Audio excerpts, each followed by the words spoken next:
I'm your host, Annie Bowles, and this is a bonus episode of News du Jour.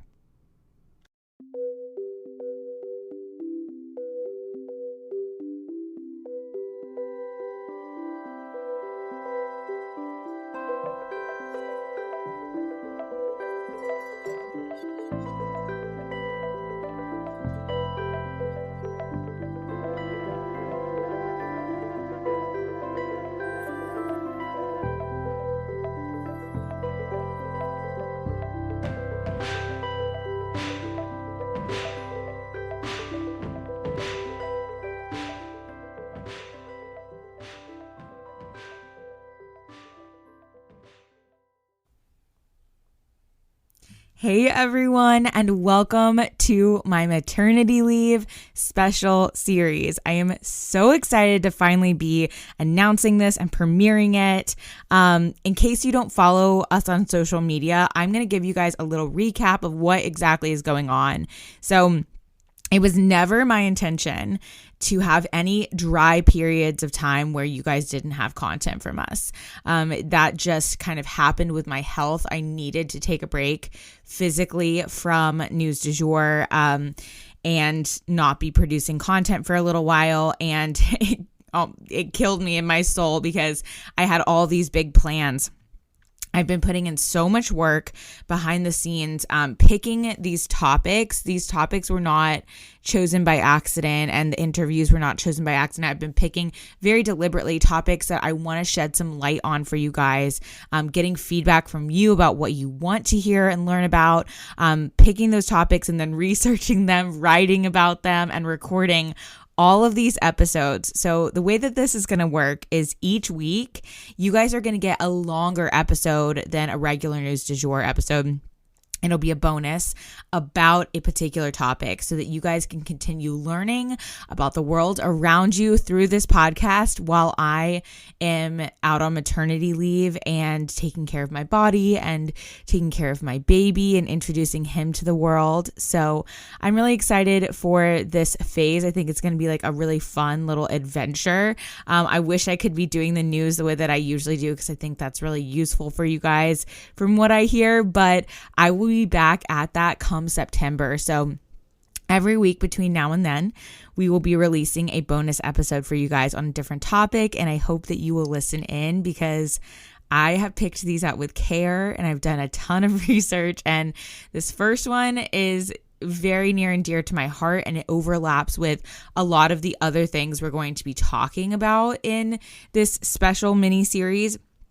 So it's just going to be, an adventure, and thank you guys for coming along with me for this adventure. And without further ado, I will go ahead and hop into our first maternity leave special series bonus episode.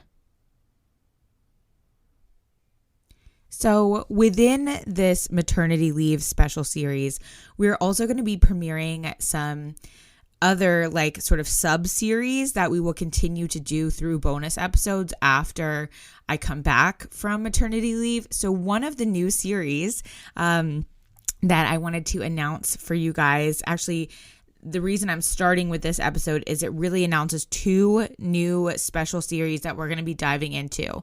It's really overlapping with both, and that's why I thought, let's go ahead and start with this one. So the first special series we're going to be premiering is misunderstood characters in history. So basically, we'll be covering characters who are either just, like I said, completely misunderstood. Like, we think this one thing happened when something completely different happened, or maybe just people that we all know about but don't actually know their story.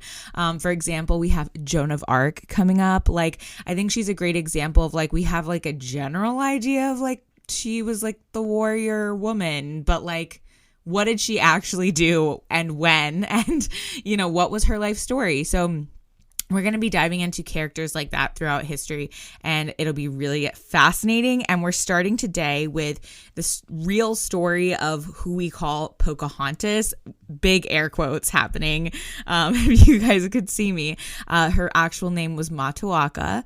And so we're going to go into all of that in today's episode. So this episode is going to be part of that series.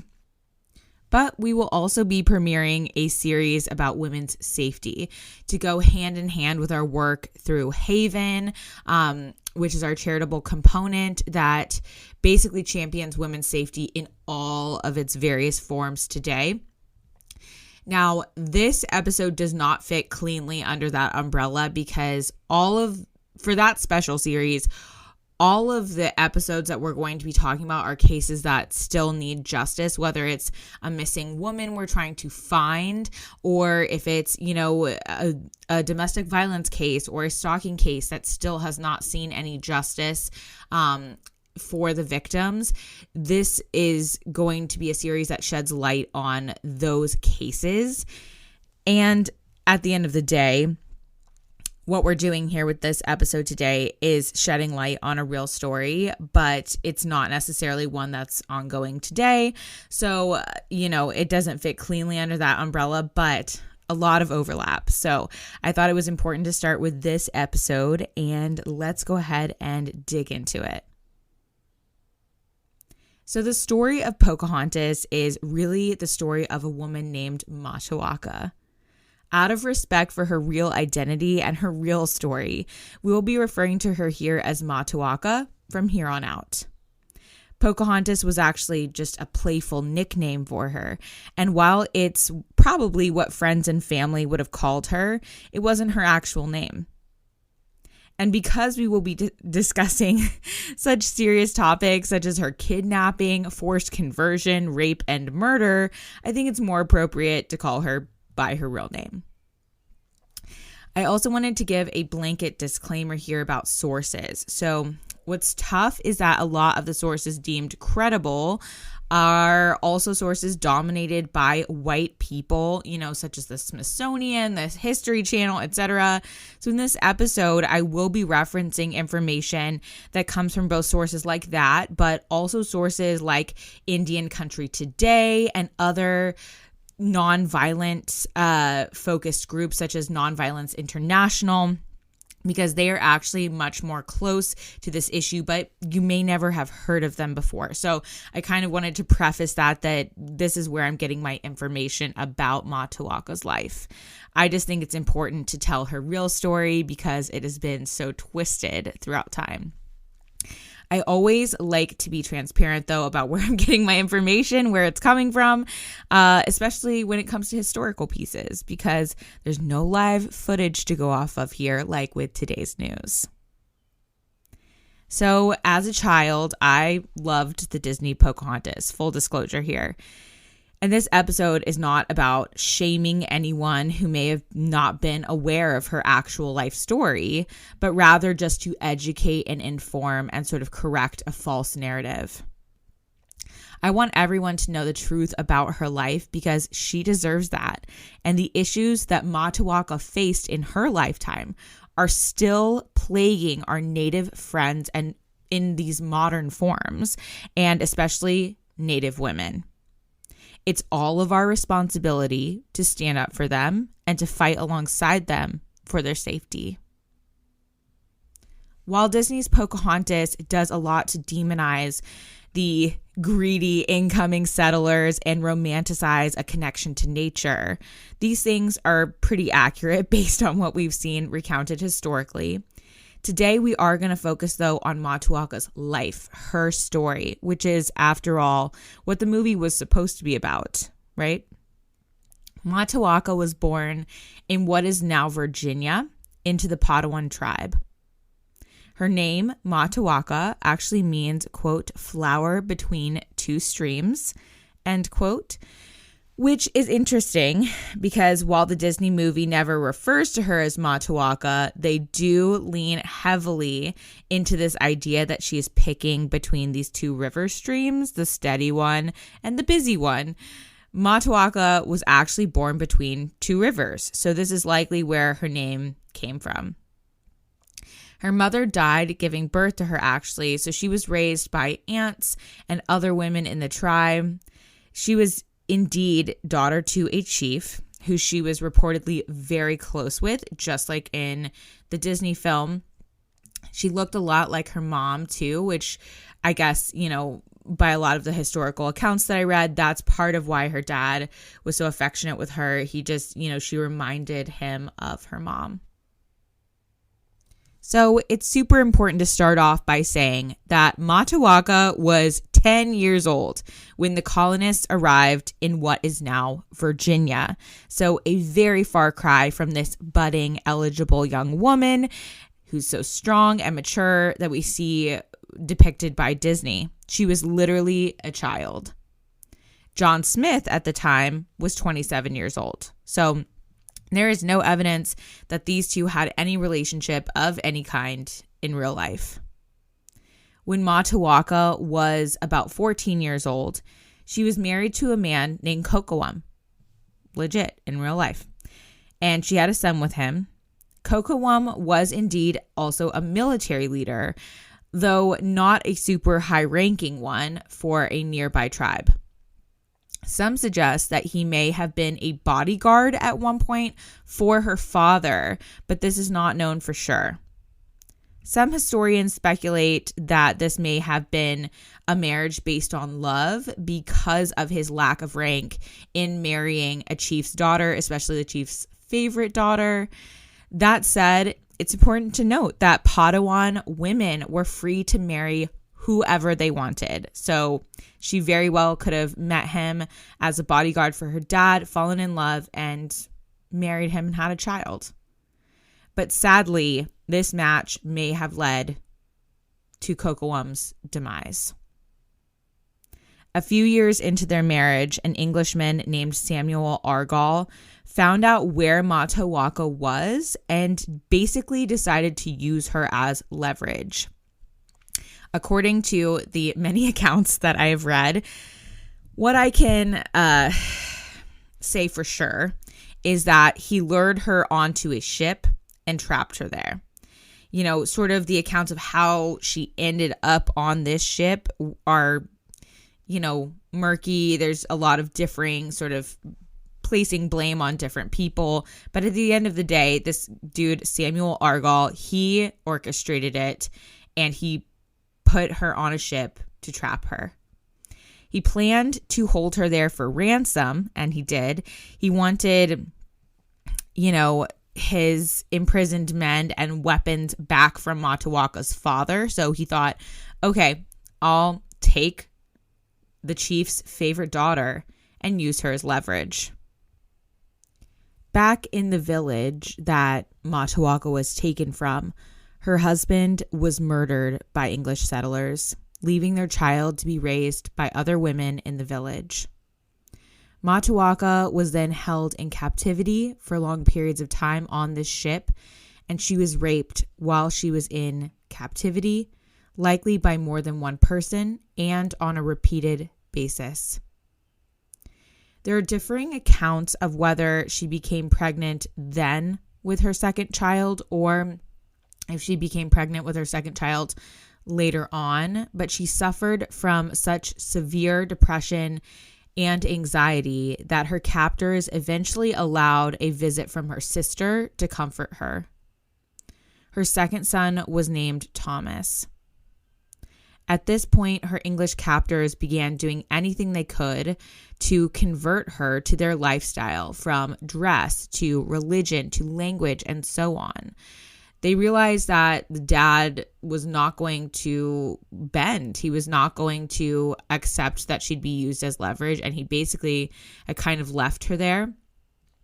And she eventually accepted her fate and took the name Rebecca and officially converted to Christianity. She was never allowed to see her child or her family again.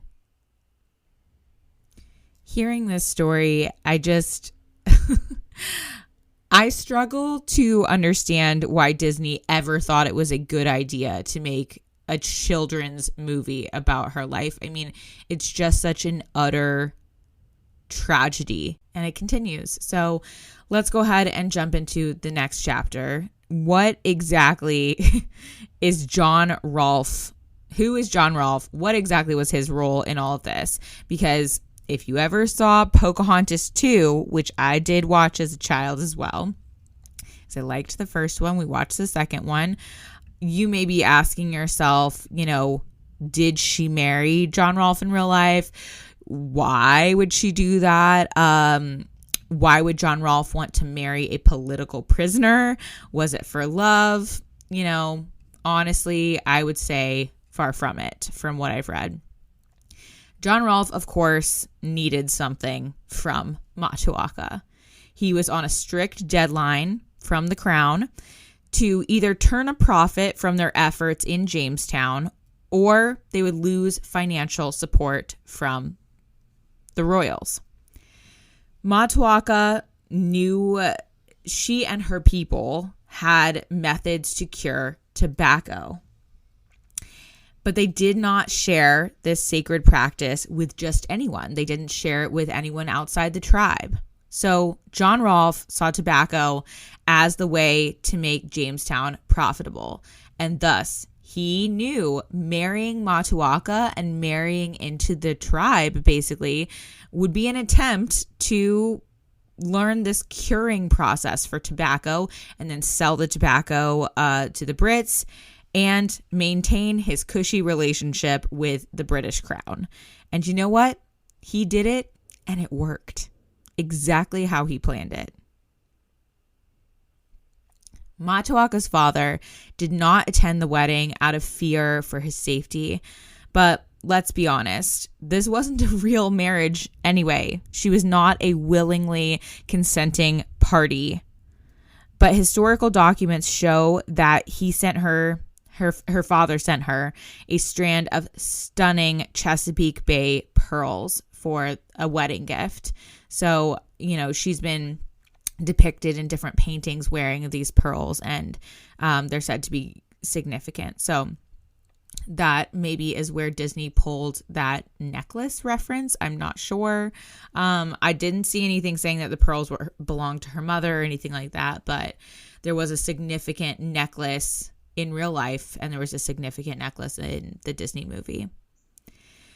After the wedding, they brought Matoaka along with her sister Anne Thomas to England on a kind of goodwill tour, if you will. Oh my gosh.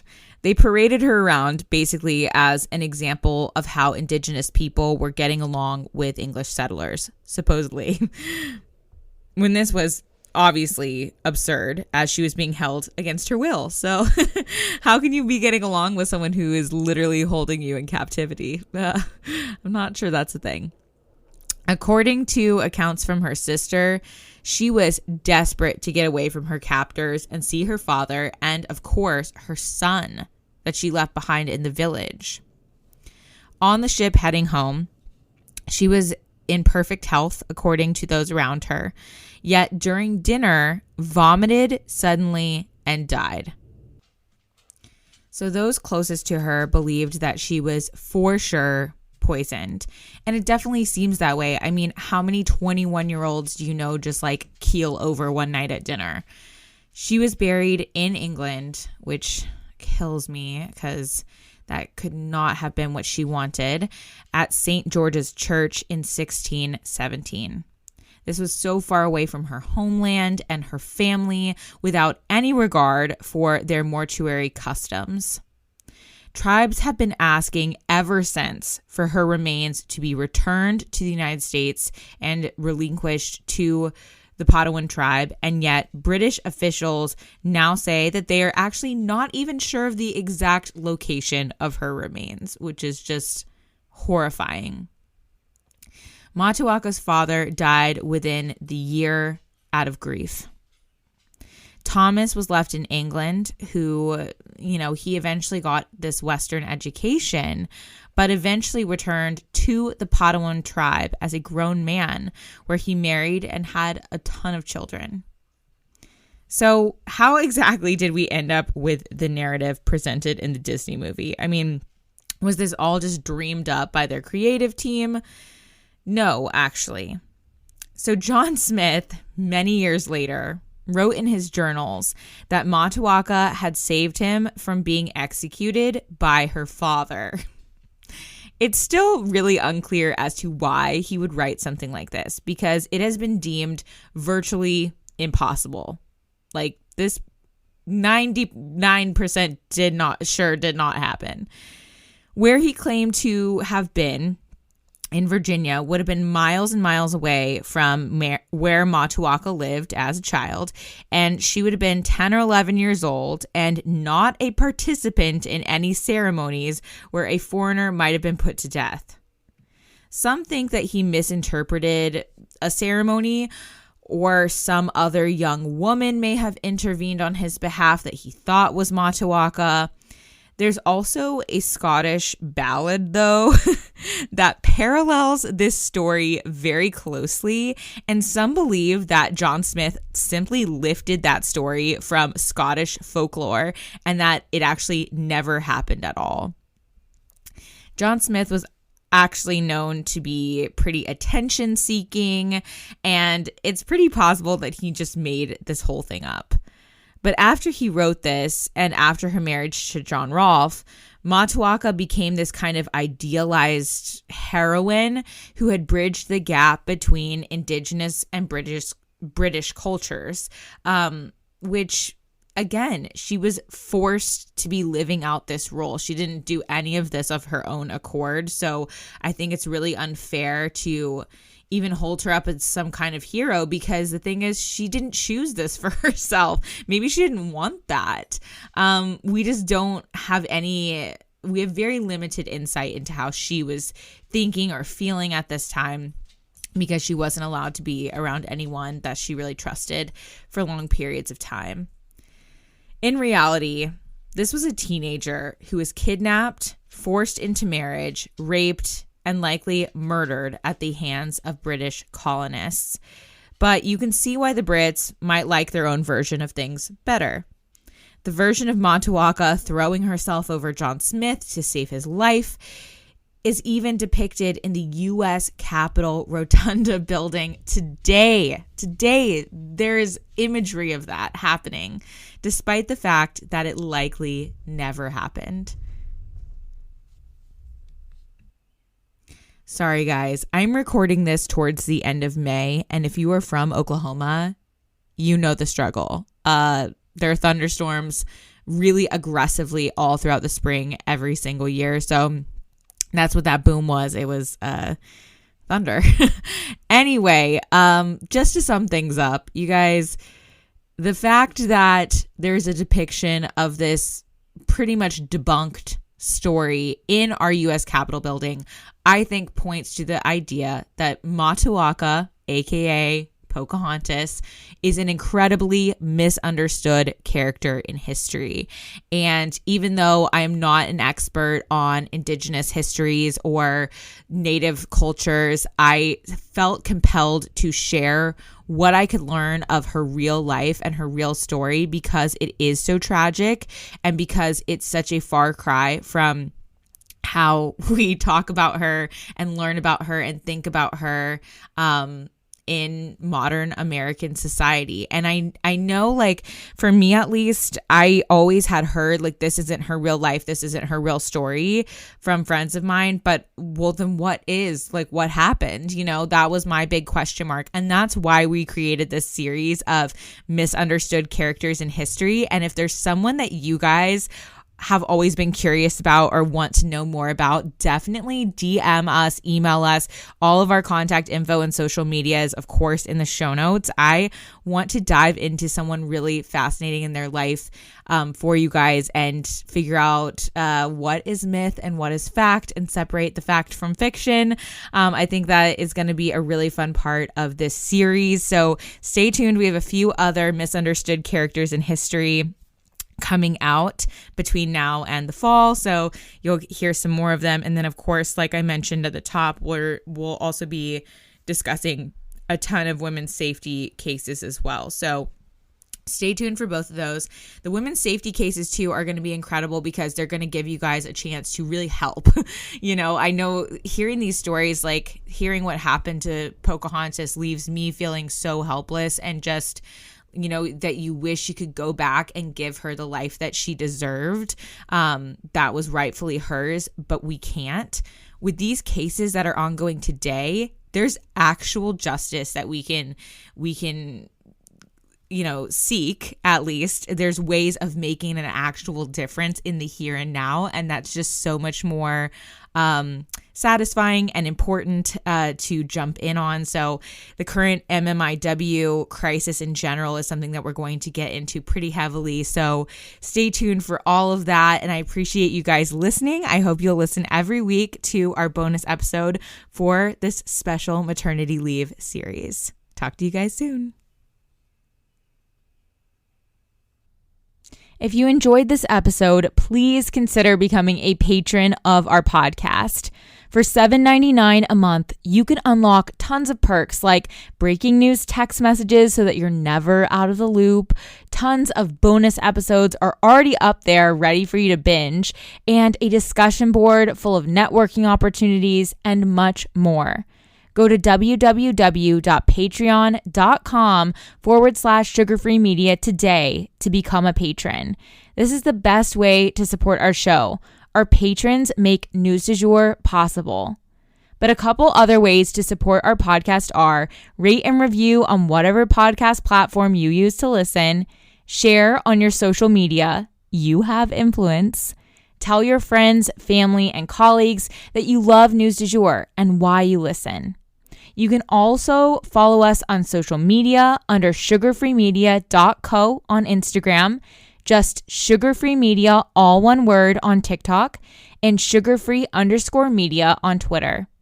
We also have a weekend newsletter called Dreamers Digest that's full of dreamy content recommendations for your weekend and a life update from yours truly.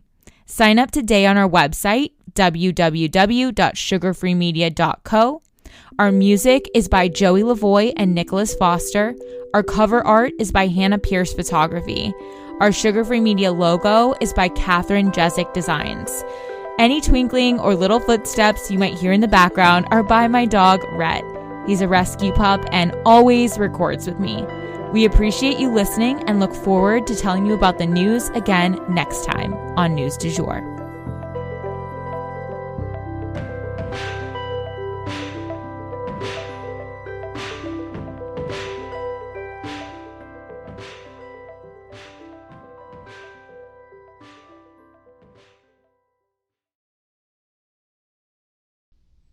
Broadcasting from Oklahoma.